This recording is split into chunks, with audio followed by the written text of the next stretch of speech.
ম্যাচে হেরে বুক ভরা কষ্ট নিয়ে যা বললেন মিরাজ। ভারতের বিপক্ষে প্রস্তুতি ম্যাচে বাংলাদেশের যা একটু ইতিবাচক দিক সেটির একটি এই মিরাজের পারফরম্যান্স। ভারতীয় ব্যাটসম্যানদের রান মহড়াতেও বেশ নিয়ন্ত্রিত বোলিং করেছেন, ব্যাটিংয়ে মহা বিপর্যয় লড়েছেন খানিকটা সময়। তবে নিজেকে নিয়ে নয়, মিরাজ হাসার উপলক্ষ খুঁজে নিয়েছেন নিজস্ব দর্শনে। তাকে নিয়ে বাংলাদেশ ক্রিকেটের অনেক আশা, অনেক স্বপ্ন তার পরিণত বোধের কারণে। চিন্তা ভাবনা কথায় অনেক ইতিবাচক বরাবরই। ভারতের বিপক্ষে ম্যাচটি যাতে দুঃস্বপ্ন হয়ে তাড়া করতে না পারে সেটির উপায় বের করে ফেলেছেন মিরাজ। এই ম্যাচ থেকেও বের করে ফেলেছেন মন্দের ভালো।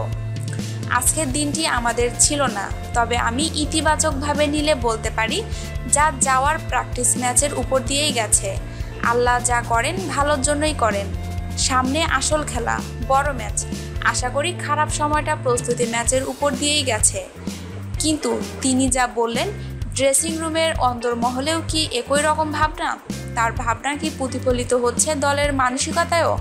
প্রশ্ন শুনে মিরাজের কণ্ঠে আরও বেশি আত্মবিশ্বাসের ছোঁয়া। আমাদের আত্মবিশ্বাস আছে, আশা করি আমরা ঘুরে দাঁড়াবো অবশ্যই।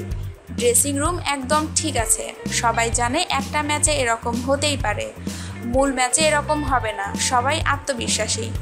মিরাজের কণ্ঠ মনের কথাই বলছে কিনা, ড্রেসিং রুমের হৃদস্পন্দনও একই তালে চলছে কিনা সেটির প্রমাণ হবে একদিন পরই।